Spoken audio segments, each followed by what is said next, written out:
Howdy, leadership scholars. Welcome back to Alex 617. Okay, today we are going to cover organizational change, but I'm going to be completely transparent with you and say this is the 30,000 foot view of organizational change. We have whole courses in organizational change. Here in ALEC, we have one that really on the graduate level focuses more on the diffusion of innovation, but there's different classes about leading change. I know there's a class over in the College of Ed, there's a class over in Bush, there's a class over in Mays, all about change. So I wanted to bring you maybe a different spin or a different view on this. Maybe you haven't heard contextually before, but really talks about the impact of culture change, not necessarily just organizational change, but looking at it through a more of an organizational culture lens. So first thing, just to kind of get you thinking, why do organizational cultures change? Have you ever lived through that? If you have, sometimes it's a painful process. Sometimes it's we're just going to get up and move. I think about denominations in Christian churches. We've seen historically denominations split based on an ideological or organizational change. Like, should we let women preach from the pulpit? Oh no, right? And people that say yes, they go one way. People that say no go another. And it splits whole organizations because they can't deal with that big of an organizational culture change. So historically, we've seen it fraction. But historically, we've seen organizations change their culture and emerge like a phoenix, right, from the fire. So it's really intriguing to kind of analyze that process and see where it could go. So what we're going to look at today is we're going to look at this in terms of where are you in your culture timeline, and then how does change kind of happen within that. So we're going to talk about founding and early growth, hitting incremental change, insight, promotion of hybrids in the midlife, so that midlife crisis situation, systematic promotion, technological seduction, and infusion of outsiders. That's kind of what helps with the change process at that point. And then maturity and decline. So if there's a scandal, if there is some espoused values that are shown to not be actually legitimate, some turnarounds, mergers and acquisitions, or destruction. And again, that rebirth, that Phoenix situation. But what's interesting about, I think, kind of connecting what we've talked about so far is that those embedding mechanisms that we talked about in the previous lecture are very much how one would continue that change, right? So how can I start that change? How can I continue that change as a leader? So kind of think about that too as we move forward and talk about these different stages. So founding and early growth. When we think about this, these are new organizations. If you've ever been on the ground floor of an organization, whether that was a student organization or a work thing, maybe you have an entrepreneurial spirit, you've created your own business, whatever that looks like, there's some really neat things that can happen at this stage. So all social systems evolve, right? Evolution happens and moves, again, usually incrementally as we go and as the organization grows. So you think about it, it's almost like a Darwinian view of organizational change. So because based on some of those external pressures on the environment that's going on around, then we make those change.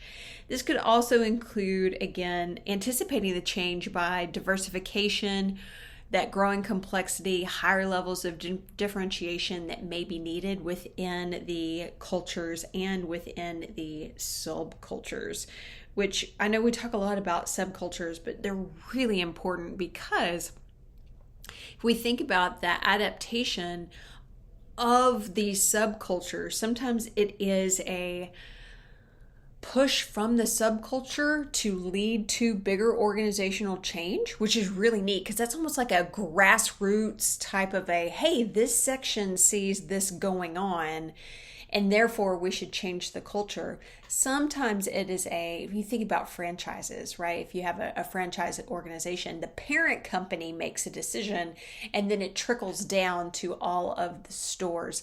I know I had a former student that did his internship at Tractor Supply, and one of the things he loved about Tractor Supply was the people, right? He really liked his colleagues, and so when a truck would come in, they would enjoy themselves unloading the truck.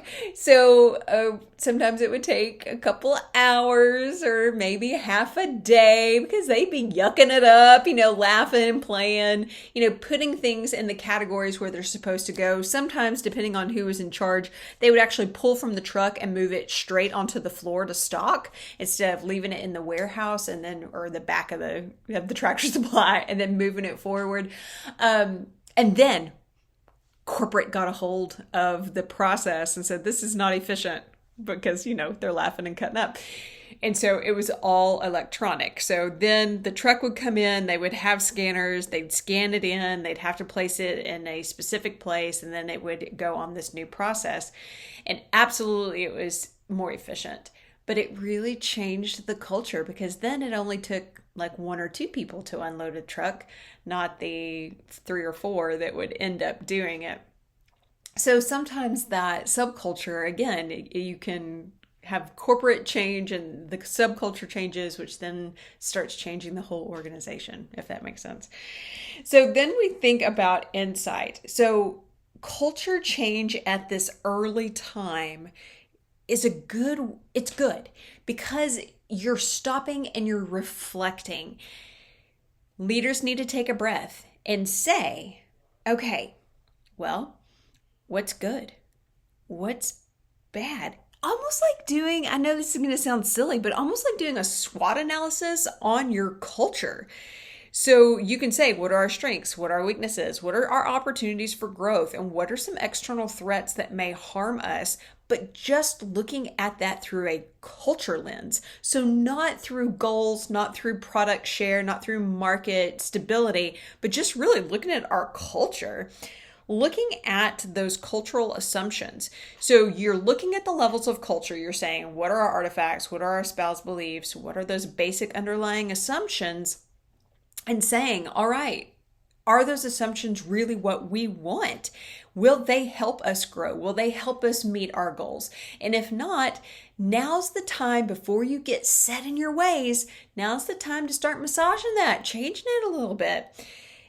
And that might include changing those core values. Yikes, right? But that might be part of it. We've seen lots of organizations start off with one goal in mind, and then it just doesn't make sense anymore, and so they have to change it. I think about Bombas socks. They very much started out of, their very small operation, and they would make a pair and sell a pair of socks and make a pair and give away a pair of socks to a homeless shelter. And it was, low level production, not a problem. Well, then when they expanded, they had to change their modus operandi. They still give away socks, but they give away socks to different organizations, not just homeless shelters. They had to think about different sizes of socks. They had to think about the marketing. Tom's Shoes is the same way, where it was a very, almost a localized global giveaway of shoes. And then they had to completely restructure it because it just went off like gangbusters. So sometimes those core values, this is what we value, is what we do. Well, it's still there, but it just looks different. I can't think of any examples off the top of my head of an organization that's done like a complete 180 and gone from we're a nonprofit to we're a profit. But if you can think of, shoot me an email, let me know. So usually it's not that drastic. It's just, again, those small incremental changes, but you've got to take the time to actually stop and reflect. All right, managed evolution through hybrids. What in the world does that mean? in our language now, hybrid is, half online, half live. This actually talks about who are you promoting.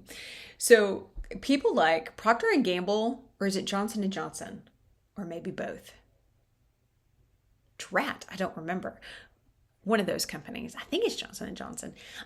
They promote from within only. So their vice presidents all the way up are only inside the organization. So that is a really interesting way of doing it because they know the culture, they know the process. Sometimes it's good to have a hybrid, which is not an outsider. A hybrid is someone who started in the organization, went away, got some perspective, got some different examples, and then came back, which is really kind of cool. So there's some quotes there of what a hybrid might look like. We don't like what he's doing in the way of changing the place, but at least he's one of us, right? He's got the street cred. He's one of us. So Steve Jobs is one of the examples that I have. He was on the ground floor with Wozniak of Apple. They got cross. He left. That's when he went and did Pixar and some of the other things he did. And then he came back. And when he came back, he was still the same old Steve Jobs, kind of a dictator, but he had this perspective and vision that he didn't have in the 80s and the early 90s. And so it completely changed the way Apple functioned. And I appreciate the fact that he did have the vision and the change. So he was a hybrid that they brought back in. So when we're thinking about these early growth type situations, culture is likely to strongly be adhered to because the primary creators are most likely still there. So when we think about, again, back to that organization, leading organization in manifesting culture that we talked about, culture helps define that organization, and those elements are learned due to that organizational culture rites and rituals. So see how all this is coming together. Now, the one thing that this model doesn't talk to, and again, this is from Edgar Schein, is that he doesn't talk about, well, what are those external maybe pressures that would change the culture? And I want to throw in a possibility of ethics. Right? What if the culture is unethical? When you're doing that review, when you're looking at that insight, what if you're doing things that are just icky, right? You want to go back and change that while you still can, while your organization is malleable. Because when you get to midlife, I don't know if you're there, I'm there. It's a whole lot harder to make changes in midlife than it is early in your life. So midlife of the organization, there's probably you're more removed from that primary organization creator. So it could be 1 or 2 generations out. It could be also there've been some new hybrids come in and take over managerials. And I don't know if I love English history. Prince Albert was Victoria's son. And what's interesting is, man, history may not repeat itself, but it sure does rhyme, doesn't it? Because we see this with Queen Elizabeth and Charles. But Prince Albert was the heir apparent, and Queen Victoria was just like Queen Elizabeth, right? She stayed in as queen for decades, part of which is because she didn't trust that her son could lead. And she kind of thought he was an idiot. Honestly, he kind of was. And so that's why she didn't want him to take over. And even when he took over, she had different mechanisms in place that he couldn't do as much as he probably should have been able to do. So she really kind of pigeonholed him into some lack of leadership. So he couldn't even prove himself very much. So we kind of call that the Prince Albert syndrome when it comes to organizational change. Is a lot of leaders, because of pride, because of arrogance, because of whatever, they pigeonhole that next generation to where they can't make the changes they need to. So it's almost like, there's a great quote. Oh shoot, what is it? Oh, it's from Kodak. So, they were Eastman Kodak. And there was a quote by one of I think it was the second generation leader that came, and he said, "The ghost of George Eastman still walks these halls." right? The ghost of the founder is still around. We can't shake what they've done. So you need someone to shake it open. You need someone to say, all right, these are the issues that we are having, and we got to talk about this. We can't just continue to go on doing what we're doing because the world around us is changing and we've got to change. We have to understand what the good things are about our organization. How do you perpetuate those and how do you fix the bad stuff? So there needs to be that effort, and it's a very clear effort. So how do we do this? We have to first look at this idea of systematic promotion from subcultures. So it is looking at those subcultures within our organizational culture, making sure that the reason why they're diverse is because they each have specialized strengths, not that there's a problem and there's conflict, and that's why we've had subcultures. So looking at the strengths and weaknesses of the subcultures, how do we work together in a bigger unified system? Biasing the total culture towards a subculture by promoting people from that subculture into power positions is a mistake that many leaders make. So you have to have balance from subcultures in that even mid-level management to upper level management, because if you're seen favoring one subculture over another, it can be problematic. So I have Alec on here because we are an interesting organism. And I think a lot of departments are like this now because we've had to become so diversified. But even the letters. So we have leadership, education, and communication. Those are, right for now, our 3 undergraduate degrees, but we have added expertise within Alec. So we have faculty that study international and work in an international setting. We have faculty that do youth development and they study that and they focus on that. We have faculty that do curriculum development, but not in K-12 like you would you would actually think an education, we think about ag science. So we have become so diversified in our subcultures that I pity the department head because they have to make sure that they are filling those mid-level roles, associate department heads and such, with a diversity of people. It's not all leadership people that are assistant department heads, or it's not all comm people that are heads of committees, or it's not, whatever it is. They have to be very strategic in who they choose to put where to make sure that everybody's voice is being heard.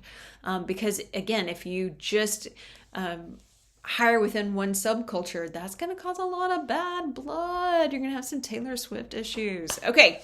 Looking at technical seduction. This sounds a lot fancier than it is. Really, it's that idea of if you're going to introduce new technology, which is going to change the culture, do it selectively. Don't do it just because it's the newest, hottest, brightest, coolest thing. I'm going to go on record. I don't like Microsoft Teams. I don't. Our college loves it. I don't like it at all. Right? I am fighting that change. I don't know if I'm going to win, but I'm fighting it. But why did they do that? Well, they didn't ask, especially us people that use Macs. They didn't ask. They just did it. It's the newest thing. And I don't know if we didn't get a kickback underneath the table on that one. But that's something you have to think of. That effect of getting people to think and behave in common terms.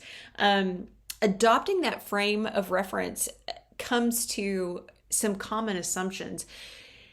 So when it comes to technology, you can think about early adopters or late adopters. If you're thinking about innovation diffusion, you can think about in terms of personality, right? When I get asked to do consulting about personalities and culture, a lot of it is what kind of person is going to buy into this faster?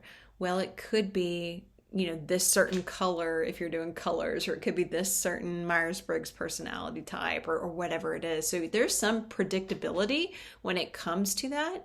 But then utilizing those like, hey, I know you guys that are blue may struggle with this, right? So being able to connect all of those things together helps with that. But don't just throw in new technology just to throw in new technology, because that just screws everything up. Infusion of outsiders. So this is what happens when there's a new CEO or new people included. people are suspicious, and so they automatically think that maybe you're the hatchet man. You know, you get a new department head and you think, oh, who's going to be on the chopping block, right? Who are they going to change? How are they going to change it? We have had at Texas A&M University a former president that the day she started, she asked for a written resignation of all of her vice presidents. And at Texas A&M, there's like 30 of them, right? And so it was an interesting way to roll. And then like 2 weeks later, she made some of them resign. Like, no, I'm cleaning house. I'm going to bring my people in. That's one way to do change very quickly. It may not be the most effective way, but is one way to do it. And so, especially if their way seems to work, that makes it really hard for that pushback. So you can't say, I don't like how you do it, but it works. Okay, well, eventually that could be problematic. So this is I guess I would say a quick and easy way of doing that.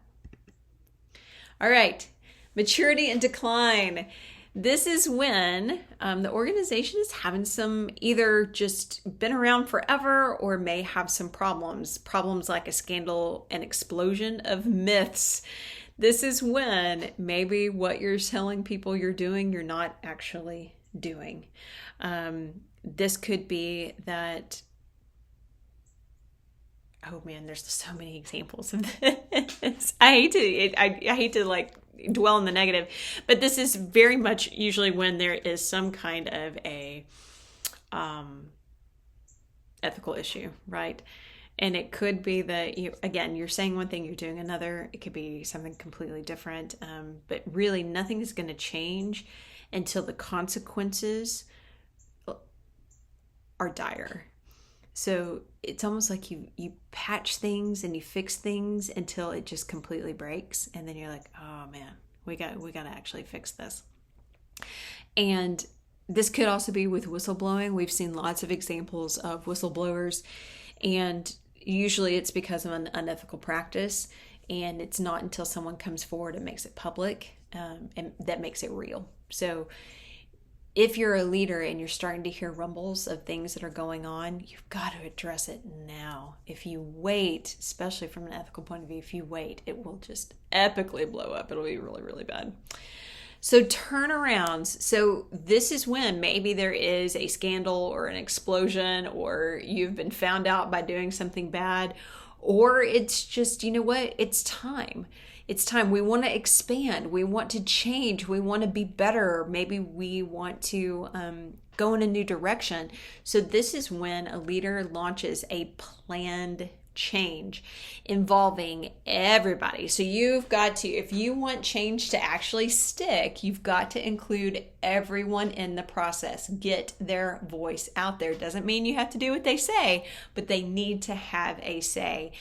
Part of that is illuminating what was bad about the old culture, and then how do we fix it, and showing them the WIFM, the what's in it for them. Why do we need to change? Why does this organization need to make modifications for their culture?